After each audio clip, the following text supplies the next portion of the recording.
Magandang hapon po, Luzon, Visayas, Mindanao. Ako po naman si Ricky Rivera. At ako ho, si Roy Cabonegro. At welcome po dito sa aming pagtataya, dito sa mga nagaganap dito sa Pilipinas. Ito po ay para sa atin, para sa ating mga anak, sa apo, gayon din po sa mga kapwa Pilipino natin na mukhang it seems na bulag dun sa nangyayari po sa ating bayan ngayon. Nako po. Okay, sunod-sunod po yung mga malalaking issue na naganap. Una po ay yung paghuli dito kay Alice Guo sa Indonesia at dinala na po dyan at nasa Senado nga ngayon under contempt. At ito naman pong mainit na balita kahapon lang na nahuli na po yung si Apollo Kibuloy. Nagpahuli daw. Nagpahuli or whatever, no? Pero ang point diyan, okay, ito po ay hindi na nila ginawa o hindi ginawa ni Apollo Kibuloy under his own. Very unlikely na hindi. Kasi on that same moment, it was nalaman na nandun sila. Pagsuko na down na yun, it was actually under duress. Yes. Napilitan. Pilitan. So, ibig sabihin, tama na aresto. Tama na aresto. Di ba? It will be a disservice to those na naghirap na gawin yan, including yung nakinabang sa 10 million. 10 million pa yun. Tama yung definition na inaresto siya. Naresto siya. No, sapagkat under duress kung ginawa niya yan, katulad na limbawa nung ginawa ng isang cartel kingpin at that time, no?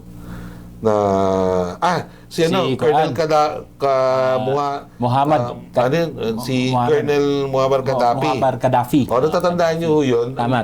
Ito po, nung in-invade ang Nicaragua ng American forces, ito pong kanilang leader, presidente, nagtago at the same time, nagtago siya sa loob ng simbahan katoliko.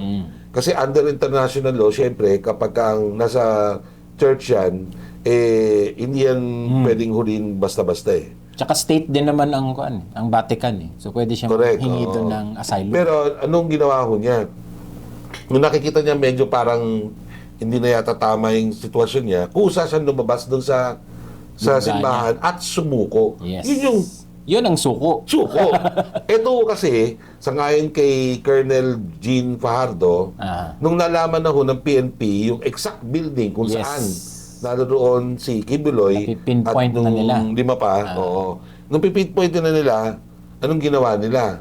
Di syempre, nakikipag-usap na yon.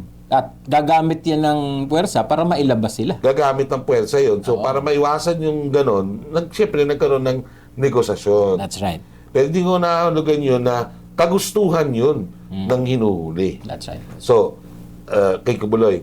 Tapos, bago kay Kibuloy ay nagkaroon tayo ng mga interesting mga revelations sa House of Representatives. Nung panahon na dinidinig yung budget ng Office of the Vice President. No, Sara Duterte. Alam niyo na ho kung ano nangyari dyan. In fact, sinabayan pa ng palabas. Viral ka na yun. Si Minette. Yung si Minette, no? Nagkaroon ng bagong salita. Bakit si Minette, hindi si Melissa? At saka may sumikat pa na Quago.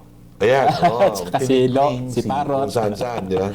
Tapos, Punong Banahaw. Punong Banahaw. Ayan, yung mga gano'n. No? So, and then, may ring balita na umugong-ugong ho na nanihina na raw ho ang ating dating Pangulo. Isa pa yan. Ako, ina-expect naman natin talaga yun. Kasi yung edad. Siyempre, yung edad ni PRRD, no? Oo. No? So, may mga ganon. So, ang tanong. Inong presidenting pa nga yun dami na sa atin na gustong malaglag na lang siya at mamatay, di ba? Lalo na nung hindi na siya presidente, matagal-tagal na rin panahon yan. Ang tanong, ano ba nangyayari sa mga Duterte ngayon? Kasi nung mga previous episodes, pansinin nyo kami, sabi ko namin, mga second week or first week o second week, may mangyayari sa mga Duterte. Nakaligtaan ka, Ricky. Doon din sa mga kwento na yan, doon din lumabas yung mga daming na mga COA reports. Oo nga. Diba? Kasi ang dami-daming lumabas ng mga disallowances na ang lalaking amount doon sa budget pareho ng DepEd tsaka ng OVP. At mismo ang Vice Presidente sinabi sa atin na may mga malalaking proyekto ang kanyang ama nung panahon nila na hindi na raw pinondohan ngayon. Yeah. So ano yung ibig sabihin yan? Una, At ito pa, in the context also of a survey na unti-unti yung bumababa yung popularity, trust, and confidence rating Eksaktong sumabay. behind our Vice President. Eksaktong sumabay. yung Okay, mga so figures. anong, kung ikaw po ay pinag-aaralan nyo yung political dynamics sa ating bansa, anong lumalabas? Lumalabas na humihina ng humihina itong grupo ng mga Duterte. At hindi lang basta humihina, pinapahina. Di umano, di ba? Kasi yung mga pag tinignan mo yung mga sequence na nangyayari, lahat ng naapektuhan nito ay galing sa kanilang pamilya. O sa kanilang... Several weeks ago, ito pong mga pro-Duterte, nagpunta na ho sa EDSA Shine. Yes. Nagpunta na rin si Liwasan Bonifacio. Doon pa rin sila. At meron na rin silang parang mini ek-ek dyan sa Davao.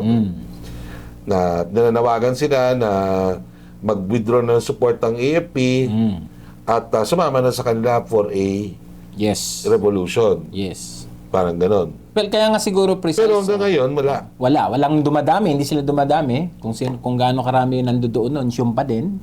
Nakita ko doon sa Liwasan, mas marami pa yung upuan kaysa sa tao. Ganon. O kasi dati konti lang yung upuan na nilalagay nila. Mo. Dinamihan nilang ganun. Wala naman tao hanggang ng mga 11. Ang ginawa nila, nakita ko yung video. Ang ginawa nila, ito yung role, no? Ito yung isang tao, tapos yung susunod tao dito na. Para pag kinunan mo sa likod, Pag kinuha mo mukhang kunyari, madami. marami. Pero nakita ko sunod yun lang, eh. medyo maliit That's talaga. it. Hindi ho sila daw madami. So, ano ibig sabihin niya? Pagka maliit, ibig sabihin niya, resources ang problema niyan. Malamang. Oo. Hindi na, parang nabibitin na yung pondo nila. Baka nga wala ng pondo. At yung suporta. Kasi bakit wala yung pondo? Di ba, nagpahiwatig si Vice President Sara Duterte na yung mga big projects, Ay, hindi na nadaloy. hindi na, hindi na. Plus the fact na maaaring, baka nga piso budget ang OBP. Malamang. Diba? De facto. De facto. Kasi may mga paraan paano gawin yan eh. May paraan talaga. Pwede naman talagang bigyan siya ng 1 peso. Di ba? Pero by courtesy of the Congress, syempre hindi naman nila bibigyan ng piso yun. That's right. Ang point is this, parang may kung umihina at lahat ng mga avenues na pampalakas para dito sa political group na ito, parang nawawalan unti-unti. That's right. No? So, ano kung ibig sabihin yan? Come 2025 elections. That's right. Kasi lahat po ng pundasyon sa May 2025 ay ngayon. Pumupundar itong mga next few weeks. Kaya kung ano nangyayari ngayon, ay hindi mo pwedeng hindi sabihin na may kadugtong doon sa May 2025. Ang tanong, dahil humihina sila, pwede ba silang lumakas sa 2025? Ikaw, ang tingin mo? Palagay ko, ina-anticipate silang malakas pa din. Kaya sila pinapahina. Pero dahil nga ang fundamentals ngayon ay pinapahina, depende pa din. Depende pa rin kung anong mangyayari. Kung paano magre-react ang tao. Hindi, paano sila lalakas? Pero generally, kung ang resources nila ay pababa, hindi sila makaka-build ng machinery na kailangan nilang ilagay uli. Tama. Kasi nilalagay mo uli yan. Hindi naman yan permanenteng nandiyan dyan. Sinusustain mo yan eh. Tama. Diba? Hindi naman, it's not as if na yan ay mga panatiko. Although, marami ding bahagi dyan na panatiko nga. Kaya nga yung pag-aayos sa mga... Hindi lahat yan. May panatiko ka sa... Ganun. Okay, ano ka yan?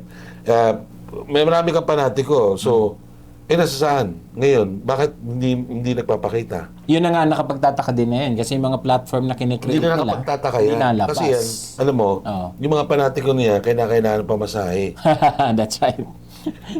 Hindi naman madadaan sa dasal, lahat. Alam mo, maglakad yan, magmula Tondo, papunta ng Liwasan Bonifacio. That's right. So, ibig sabihin, may epekto na ho sa mismong ginagawa ng mga Duterte sa kanilang mga activities, yung kanilang kawalan ng pondo. That's right. Okay, so, dahil hindi sila makapag-mobilize. So, ibig sabihin yan, baka natigil na yung local source at ang foreign source. Most likely. Kaya gipitan na sila ngayon. Kaya nga yung pagprotekta nila sa mga remaining assets nila ay tumitindi. Ang problema niya, nahuli pa yung Kibuloy. Yun na nga. Isa yun sa mga remaining assets nila, di ba? Dahil siya yung administrator ng properties. What would prevent, therefore, an arrest of the previous president? Well, pag tiningnan mo yung sequence, mukhang patungo doon. These are all building to that. Mahirap isipin para sa normal na Pilipino na hindi ito magbibuild. And remember, nakaumang pa nga, parang Damocles' sword, yung ICC. yung sa pinang ICC case, no? Na siya talaga nakatarget kay Juan. Sabi ni Carpio, dating Supreme Court Chief Justice, anong sabi niya? May time frame ata siyang May binigay. time frame. Itong September. September. At nandun pa tayo well at that time frame kung kanino man nila pinroject yan. So kung meron mang nagdidisenyo nito, kung meron mang ganon, ay mukhang right smack sa kanilang target ang mga nangyayari. Okay. With that, hahayaan po natin ang taong bayan dyan, ano-design nyo mabuti, pero binigyan na ho namin kayo ng mga nuggets, no, na maaari nyo i-consider. Ngayon, ang mga pagsasalba lang ho sa mga Duterte at this point, kung sila ay, anong tingin mo? Ano makasasalba sa mga Duterte at this point? Saving grace, kung... Hindi, yung sasalba sa kanila. Well, unang-una, kung hindi nila i-assert masyado yung mga sarili nila doon sa mga power structures na iniiwanan na nila o inaiwanan na nila. Kasi kung mag-a-assert pa sila uli at meron ng ibang gustong umukupa nun, ay magtutuloy-tuloy itong hidwaan na ito. So, dapat, kung anong naiwan nilang mga bulwerta nila, doon sila mag-consolidate. Ngayon, kung palalakihin pa nila yun, wala na nga silang pera. kaya nga, so liliit at liliit yan. Okay. Lian ang tingin ko dyan. Hindi, I don't think na absolutely mawawala yan agad-agad. I don't think that will happen. Sa laki naman ng influence na put together na nila and resources, I doubt na bigla lang silang mawawalan parang bula. Gayunpaman, posible pa rin mangyari yun. Kasi may mga cases din sa ating kasaysayan na nawala na lang ng parang bula. Diba? Kung may mga mangyaring kaguluhan, yung chaos na tinatawag, na lahat naman tayo, iniiwasan sana natin yung mangyari.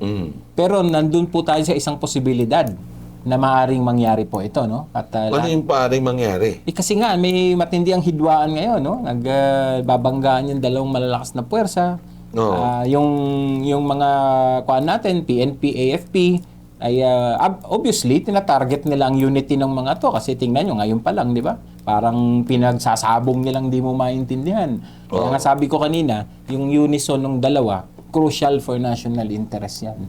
At yung mga leader natin sa AFP-NDB, kailangan nilang pag-isipan. Ang kinukunot mo, meron din yung kabila. Malamang. Kung at least man, ay may effort. Kung ano pa man yan, delikado po yan sa ating national interest. Yan na po namin iiwanan ang diskusyon na to. Maraming salamat po mga kababayan.